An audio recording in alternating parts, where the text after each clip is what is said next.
Hello, everyone. So glad we can be together today. I've been looking forward to talking to you about so many things. There's so much going on. Still working on books and getting good news, which I'm not going to tell you yet, but good things are happening that we've been praying about. And the books are going to help. And so I've got to get the new book, If You Only Knew, out, just self published by Labor. I don't know if I'll make. How soon's Labor Day, Zion? Is a couple weeks or what? I don't think I'm going to make that deadline. I set deadlines for myself, and then I put stress on me.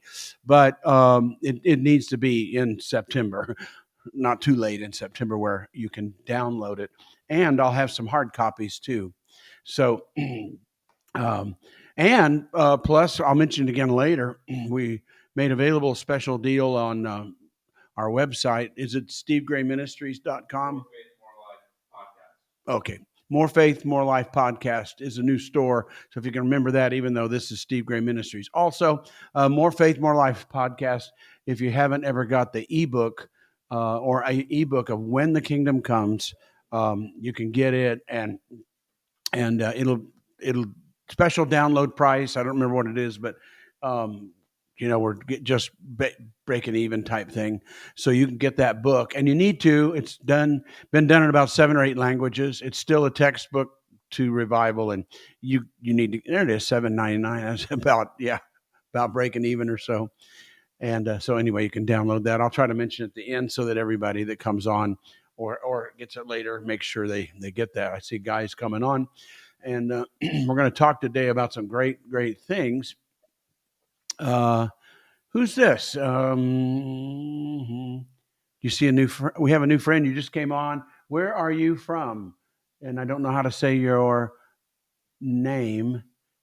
Hanelai? I don't want to say your last name. If you want to tell me where you're from, that'll help me. Who knows? I may have been wherever you live, or maybe you live here in the United States, but your ancestry is from someplace else. If you want to say that, it's up to you. If you don't want to say anything, you don't have to. But anyway, it's good. I don't remember visiting with you, and so it's good to have you here today. And especially if you're from a different country. I know Jeremiah, so he's from Finland, a different country, and yet I have my title today. I'm proud to be an American. So if we got others. Oh, Philippines. Yeah, okay. I should have been able to say your name better. I've been to the Philippines, yes. Um, of course, Manila. And then if you know at Manila, if you drive out distance, there used to be a naval base during World War II and after, but it's kind of shut down. Even though they still have a military store that military people can do there. And I went to some other I went out into the distance. By the way, in the Philippines too, I had an interesting thing. I went out into the jungle for a day or two, and they gave me jungle survival, and I got a little bamboo spears and all kinds of stuff. It was a lot of fun, but mainly I went ministering, and I went down south, way down south. I don't remember exactly where, but I wanted to. This might be hard for some people to understand, but I wanted to. Well, there's Julie, of course, from Uganda, and Julie, you're from America, of course. My title, I'm proud to be an American, but it almost doesn't fit today. But wait till you hear. It's not really what you might think. But anyway, in the Philippines, so at that time, I was wanting to, if I can explain this right, I guess I was wanting to toughen myself up spiritually. Uh, well, that's good. America's got a lot of things. He says it's a dream country. Yeah, maybe you'll get to come. Maybe you'll get to come. You pray about it, and but anyway, so I made myself for 2 weeks just sleep on it was a concrete floor, a rough one, but I had a blanket, but I didn't have a mattress or anything. And I could have chosen something else somewhere else, but that's the place they did it first, and they didn't really have a room. And so I said, that's fine. It was tiny, like closet size. a little bigger. And I said, that's fine. This would be good for me. This will be good for me. So I did that on purpose, and it was good for me. And so the Philippines was a great trip. It was fun. I'll just keep talking about it. But of course, I had to ride on the back of a jeepney. If you don't know what a jeepney is, look it up online, Google it, and you'll see it's in our country, it'd be like a smaller school bus, and they decorate them and do it and ride on the inside. But if you're like me and a few others, you get to hang on to the ladder on the back and ride, which I did several times. That was fun. So anyway, I don't know if it'd be wise for me to do that now. But anyway, we got several countries represented here, and here I am talking about I'm proud to be an American. But let me explain that to you, because I am proud to be an American, and there's great reason. And even those, right now, we have people that say they're not proud to be an American. We've got those today that are teaching that, America's not what it should be, not what it used to be. We have those that say America's not what it used to be, but we have others saying America's not what it should be and never has been. Roots are bad. But okay, but you know what? Them saying that is very American. So even though they're almost speaking against America in some ways, I guess, that it's got these problems and the roots are bad. Of course, every country has some problems, but actually they're showing how American they are by speaking up, by saying I don't like it. Even some other countries do it too, but once in a great while they used to do a little bit more. But somebody burns our flag, and I don't like that, and I don't like it at all. But they're being American. They're being American because that's because they get to do it, and they feel like doing it, and they get to do it, and they do it. So America started, my roots are particularly in England, Scotland, mainly English. And so somehow my family ancestry left England. Most of them were English. Like Kathy, she's got that funny combination of Scottish and German. And I don't know how she gets along with herself, But anyway, I'll have to tell her I said that later, or you can. But I'm mostly English, Scottish, right in there. Everybody's both sides. And somehow they came over. But, when they came over, and from other countries too, in England, though, particularly that area, they were really protesting a lot of the king's way and taxes and religion and all that stuff. And so it was sort of like being a protest from the beginning. And then in one of my books, I've been writing about Protestants. So if you're not a Catholic, you're a Protestant unless you're made up your own religion. But most of us are one or the other. And the difference, the word Protestant comes from protest. They were the Protestants protested the Catholics. So that explains a whole lot. I got a chapter on it I'm working on, and I think My Absurd Religion has some of it in there too, of how Protestants are based on the word protest, and we've been protesting ever since. If you, a Protestant church, I used to say, let's be like a cheerleader and split. So it splits like a cheerleader. So and so we have the more you see it spiritually, the more you just shake your head as you walk around or ride around, even our city, your city, and there's church after church after church after church. You know how much money went into building all these different churches. Well, what does that tell you? That tells you that we can't get along, and we protest. And if we don't like something, somebody leaves and goes starts another church. It might be storefront, might be in somebody's home. It might be, they might build another building, whatever. But think of it that way. And then notice you don't have in my town, your town, Catholic church after Catholic church after Catholic church. There's one, and now there's one, and there's first Catholic, second Catholic, last Catholic. You don't have that. They're kind of in, districts and parishes and things like that. And in the town I grew up in, I counted it recently. I got up to 150 churches in a town of 20,000, and then I quit but there were more. I just quit. So that I don't need to even say more. 150, and we had two Catholic churches. Two, one on east side, one on west side. They never had a split. They never had a division. They know how to be Catholics. They know what a Catholic does. They know when to stand up, sit down, or kneel, or whatever. And but Protestants are protesting, and so but as much as I don't like that either, that's very American. Okay. And so even the people angry today are actually and protesting and angry and writing stuff on the internet or maybe have a podcast that's crazy and wild, they're being very American. Uh, so they're being very, sorry, I was reading. When hang on a second.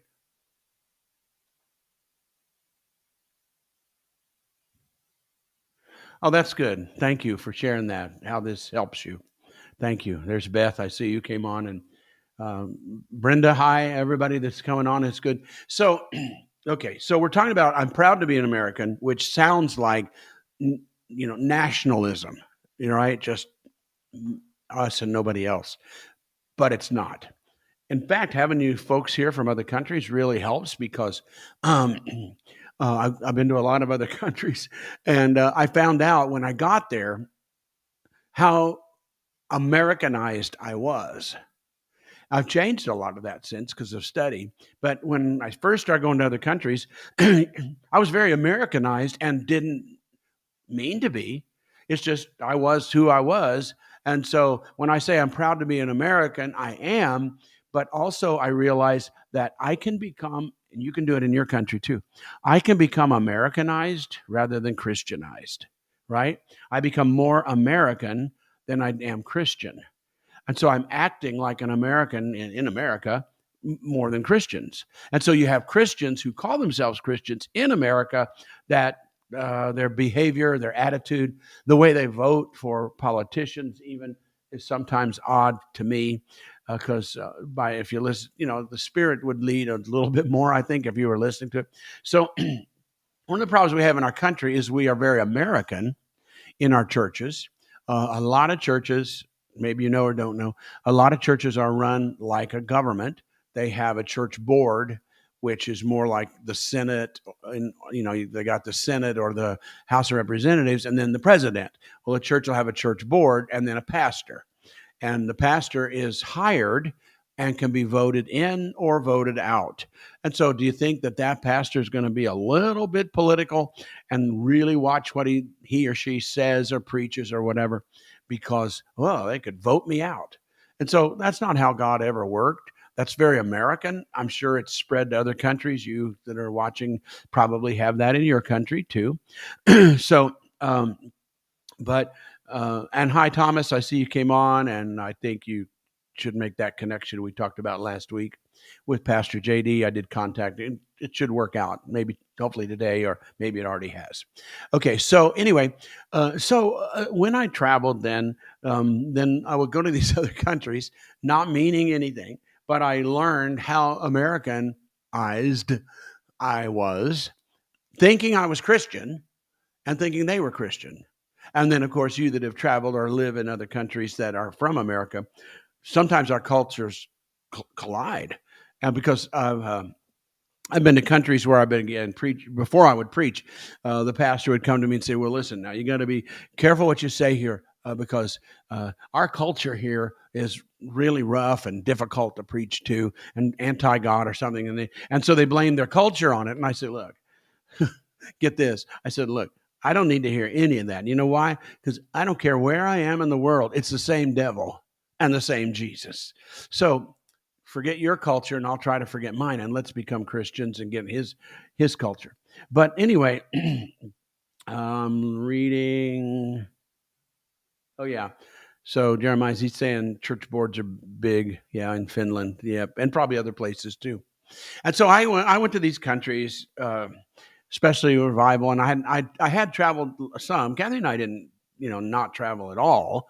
By the time revival hit, the first one in Smithton, we'd already been to South America, we'd already been to Puerto Rico, Guatemala, so got around a little bit, and Mexico, lots to Mexico. But then after the revival hit, and people wrote about me, and they could read in magazines about the revival. Then I got invitations all over the world, and that I got to travel a lot. So I learned a lot about how Americanized I was. Hi, Anne Marie, and I had a little talk with Kathy and Brooke about your situation with the message you left, and we are working on it. I want to try to respond to you this week if we can with some ideas, because it's good. I want you to come. We want you to come. We want you to be here with us for that season. And so I would go to other countries. So I had some, give you some examples. Okay. So I went to a country. I won't say which one it was. It wasn't the Philippines. It wasn't Finland. It wasn't Uganda. But I've been to a lot of countries. And so I was in this particular country. And I have a lot to, if I say too much, you'll know what country it is. So I don't want to. But anyway, so we were staying in this hotel, and they put us up in a hotel. And they had somehow forgotten to bring enough towels or no towels. Okay. So, what do? The American guy in me said, okay, I'll head down to the desk and say, hey, you know what? We don't have any towels. We really need some towels. So I did. I went down to the desk and said, we really need some towels. And the lady there, dressed very nicely, was very polite and thanked me for telling her and said, okay, we will get you towels right away. Okay, and I'm fine with that. I'm back up there. 2 hours later, no towels. So, I go down again and go through the whole thing again, and they assure me, no worries, we're going to get you the towels. Just don't worry, you can go relax, and we'll get you towels. So I go back, and a couple hours later, we still don't have any towels. And now my Americanisms is coming out, right? Because we're paying customers, and we're there, and we're their guests, and we should have towels. And when you say you're going to bring towels, you need to bring towels right away. Am I right about that? I might even give you some money for bringing the towels right away. But they never came. So I went down a third time and talked with them, and they smiled, nodded, agreed, said everything that I needed to hear about getting towels, and eventually, like maybe 2, 4, sometime early evening, and that was afternoon. By early evening, sure, somebody came, and I can't remember if they knocked or left them, but we got towels maybe 6 hours later. And that's, for me, terrible service. And I'm trying to figure out what, and it makes me, I wasn't upset, but you get like, hey, man, we should have had our towels. And you're trying to figure out why would they tell me? Why would they tell me they're bringing towels and then they don't? So in America, if they tell you, you go down and ask, say something's wrong, I need it fixed right now, I need towels right now, or whatever, you expect them to send towels or whatever right away. And usually they do, and that's how we do things most of the time. And then you give them money for being so quick. Okay. So I had to figure this out. This was a kind of an amazing thing. I said, this doesn't make sense to me. This is almost like, I felt like the American in me almost felt like they lied to me. You know what I'm saying? So why they say that? Well, as I got more into their culture and into their ways, I realized we collided culture-wise. Okay. For me, I think this is in my book. I'm not sure, or someplace. I'm just recently. For me, getting towels makes me happy, right? I want towels. I got towels. I'm happy now because you gave me towels, right? So that's me. And I don't know if that's all Americans, but I think so. It's kind of Americanized. Like, we expect towels. It might be the same in your country, but in this country, and I won't say what it was, they didn't bring them. And I'm thinking, like, what? And so as I learned the culture, I learned that their thinking was different than my thinking. Okay. My thinking was, bring towels. It'll make me happy. Okay. Their thinking was, towels don't make people happy. It's hard if you're as Americanized as we are. Towels don't make people happy, and towels won't make you happy. What will make you happy is that I agree with you. Get this. I agree with you that you should get towels, and your request is honorable and right, and we will get you towels, smiling and everything. But to them, in their culture, they were making me happy. because they agreed that I deserved towels. They agreed they would bring me towels and I would eventually get my towels. But in my mind, I'm not happy because the towels are what I want, what make me happy. To them, they were making me happy by agreeing with the need, the attitude, smiling, shaking my hand or whatever, and being polite and telling me that, yeah, what you're requesting is a good request and we will take care of you. And then towels were whenever they could get to me. Okay? Does that make sense at all? At least you can see how we collided with that. We were talking about this in another country, and we went to a lot. And so they would maybe advertise church starts 10 o'clock or 11 o'clock or whatever. And they would have long services, 2 or 3 hours, But anyway, so of course, Kathy and I staying at this place, and they're going to pick us up. So we're standing there, 15, 20 minutes before church is supposed to start. And we're there waiting for the ride, and nobody comes. And nobody comes, and nobody comes. Pretty soon an hour goes. Now, if it was 10 o'clock, now it's 11 o'clock, even close to 12 one time.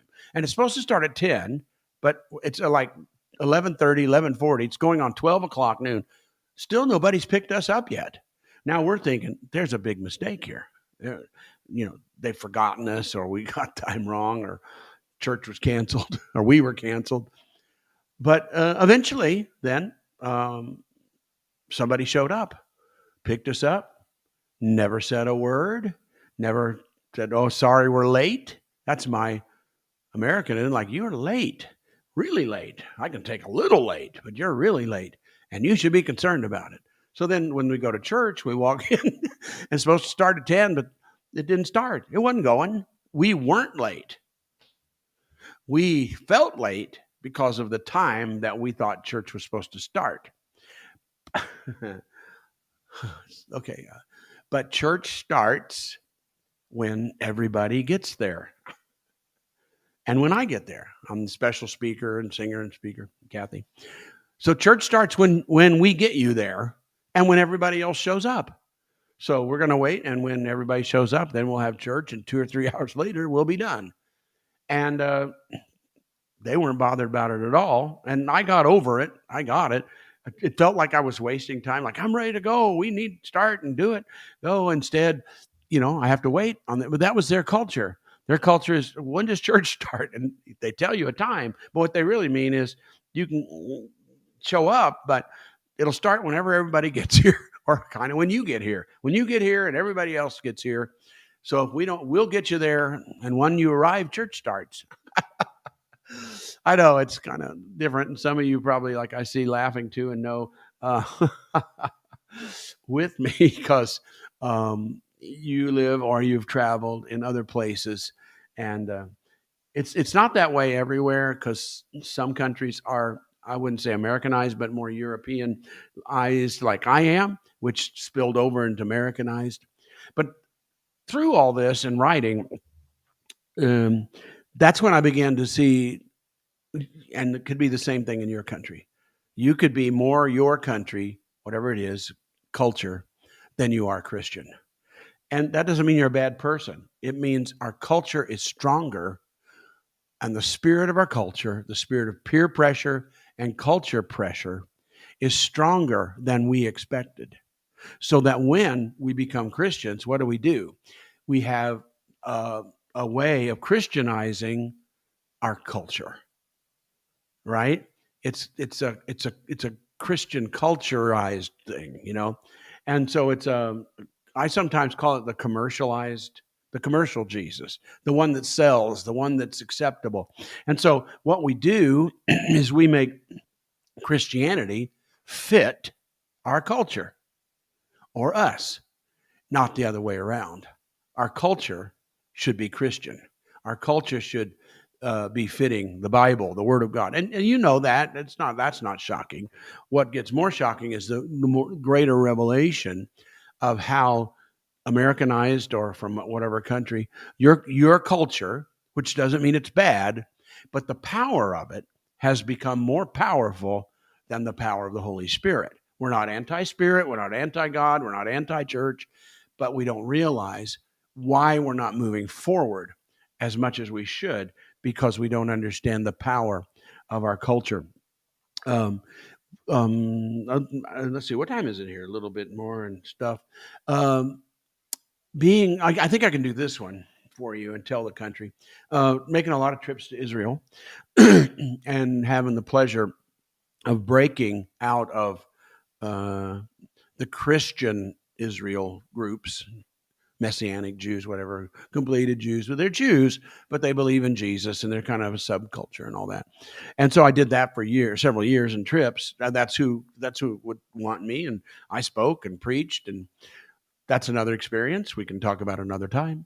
But since that time, I've broken out and made connections with Jews. My last trip, which the pandemic got in the way of going back, and let's hope it doesn't again. Zion and I were talking right before we started this that, so today in the news somebody's talking another lock in, and I thought, well, isn't this strange? They're trying to take an ex-president and lock him up, and the rest of us are trying to lock in. So so anyway, I got to break through to just the Jews that lived there, and many of them that were Bible teachers and rabbis and prophetic and then that. And so I was fortunate enough by then to understand the power of culture and how to step into theirs, because most Christians falter with Jews, even in America or other countries, because their Americanized culture Christian doesn't fit a regular Jewish person. And so we don't evangelize them very well. We don't evangelize very well because we're trying to convert them so they're no longer Jews. And once I got through that and could go and talk to them and would tell them, I'm not here to be a Jew, right? And I'm not here to talk to you about not being a Jew. You be a Jew, okay? And I'll be a Christian, or I'll be an American, or whatever. American Christian. Okay. But anyway, I then began to realize as I got into that group, and they're reading their Bibles, they're studying, many of them love God. We sort of get like they don't, because we think they're all Pharisees or something like in the Bible. They love God, they study, they have desires to see God do things, but their culture is different. And I had to fit in, and all of a sudden realize something that's almost frightening, because I thought, okay, I have this together. I know my Bible good and well, pretty well, and can preach and all that stuff. And then thinking, like, if Paul, who traveled everywhere and started churches, came and started a church in our town, do you know I probably either would think it's not God or would not even know what to do with it? Because the attitude of the early church Jews who became Christians, their culture was raised in the idea of all-powerful creator God and the Word of God, and to teach your children the Word. Just that was their culture. And then ours is, well, we'll let our kids decide, and just however we feel, and I want to feel good about myself when I go to church. And so I have this suspicion that if we had the real thing who started churches, and we should pay attention, because the guy who started, Jesus, he had a Jesus moment, and then he started Gentile, non-Jewish churches. We should pay attention to everything we can. I've been just got a new paper I'm reading on the Dead Sea Scrolls again. Jesus and the Dead Sea Scrolls. I'm just reading again. It's on my phone somewhere. But anyway, that takes us back to what they really thought and believed and acted. And we need that. But when you do, you realize our commitment level, our loyalty level, our understanding of the requirements of a relationship with God is so different. So I'm so Americanized that it's frightening to understand how am I really understanding the kingdom of God at all. And so I'm about to end now. And so we told the story of the towels, right? And it collided, but I figured it out. And so we can become so Americanized in our Christianity, or your country, whatever, since we have people from other countries, your culture, that all of a sudden we start listen, and we'll be done. We start communicating with God like I did with the receptionist on the towels, right? I'm not especially Americanized, okay? Because I am American. I'm proud to be an American. But how often did I, hopefully not now, do others talk to God like they want towels? And they skip the relationship and cut right to the chase. This is what I need. Now let's get on with life. One last story. I can do it right. Just one last story I just remembered. Okay, so I was in, uh, I am looking for your name. I might have been in the Philippines with this story. It's a good one. But I met with, I think, don't you have a lot of sugar plantations and farms there. And so I got invited to this huge farm and other well-to-do, very successful. Okay. And they wanted to talk to me about some financial things in their country and our country and could anything be done together? So we had some financial business to talk about. So my Americanism stuck right out. I burst in, sit down, and just sit there and getting ready. And they're bringing some early food stuff out like that. And okay. And like, all right, I'm ready. I'm ready to talk business. I'm here. Let's cut to the chase and get it done. And then after we get all our business done, then we'll say, oh, good. Then we can enjoy the meal more or later, or we can drink coffee. We'll drink coffee together knowing we did it. We are done. So that's me. I don't know if that's you, but that's me. Like, okay, I'm here for business and that's it. Okay, so I sit down and they start bringing out food. And it goes on, and they bring more food. It's great, but um, uh, some of it was different than I was used to, but it was great. And I'm waiting and waiting, and they would talk about their children, ask me about mine, a church. We talked about their weather, and how in Manila there, you can start raining, and all the traffic stops for a while, and they talked about that and laughed and different things, talked about the weather in both countries and churches and kids and growing up and what the Philippines were like during the war when the American soldiers came. And we talked about everything except why I was there. Okay. And so then now we're done eating and they come, they clear the table's empty. And then they brought out coffee. And they set the coffee down, really good coffee. They set it down. And after all of that, then they said, there, now let's talk. And they were ready to talk business. Why? And what did I learn from that? We spent 2 hours building a relationship and probably 20 minutes, 30 minutes doing business. I learned that because I found out, I think I talked to God. I approached God that way, right? I mean, maybe you're from a different country and don't do it, but Americans like, okay, I'm here. Let's cut to the chase because I need to get in the car. I'm going to go for a drive. I'm going to take the kids to the park and I got a ball game to watch or something. So, okay, let's get business done over as fast as possible. And then we'll go do other things. And so I'm sitting there and waiting and waiting and waiting and waiting. And I realized my relationship with God was a lot like that too. I go to him, I'm praying, okay, God, let's cut to the chase. Here's what we need. Here's what's happening. Here's what we need. I want to get this over as soon as possible because I have a lot to do and you're busy. I'm busy, you're busy. So let's cut to the chase, get the need met. Let's come into agreement what needs to be done and then let's go. And I realized the culture of the Middle East is the same as a lot of these others. Relationship needs to be established before you do business. And if you don't have a relationship, then you don't do business. So many countries are like that, and I learned those ways. And one was Philippines. The same thing happened in Korea with Koreans. I was ready to go for it, and they just wouldn't budge. And of course, I was their guest, and they wouldn't budge. They're gonna do it their way, and build a relation. Find out about me. They want to tell me about them, and we get it all done. We know about everybody's kids. We show them pictures of grandkids, stuff like that. We're done eating. We've fellowshipped over the meal. And then uh, now we can talk business because we have some kind of a relationship. So, anyway, I'm proud to be an American, but I realize that I cannot put my culture above God's culture. And there's a whole new way of doing things in the kingdom of God. And my revelation to you and to me is how culturized I am, or in my case, how Americanized I am.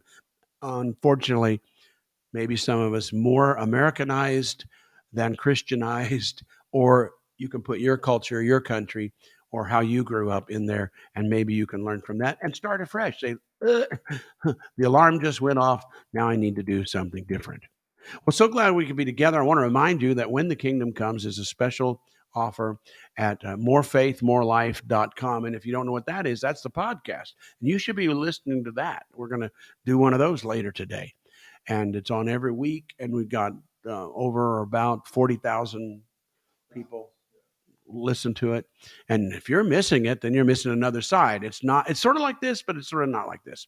But anyway, When the Kingdom Comes, that's a special offer, $7.99, which said at the early part of this is, we're not making a ton of money on that. That's about, it might be a couple of dollars or something. I'm not sure, but it's a ebook, and you need to get it, need to read it if you've read it before and lost it or whatever. It was going to be republished by a publisher because they said it's such an important book. Everybody needs to read it today because we need revival now more than we did then. And so, but instead, they encouraged us to write a new book. And I'm writing that. It's done really with Pastor J.D. King, called The River Test or the Revival River Test. We're not sure. And it'll be published by a publisher and come out in 9 months or a year. The other book will be coming out soon, If You Only Knew. But this book, you got to get it, and get it quick, get it in you, and get those lessons in you. So it's at a great price, and it'll help you, just like I hope you got help today. So everybody that came from all the different countries, isn't that fun, huh? And please come back again next Wednesday. We're going to do it again next Wednesday. You're going to be out. Yeah, we'll make it happen. He's going to be somewhere in the country, but if I have to, I'll just turn my phone on or something, or we'll pre-record something. But we'll have it next Wednesday again, and you can check in on that. So thank you for being with us today. I hope that meant something to you, and kind of hope maybe even changed your way of thinking, and it could change.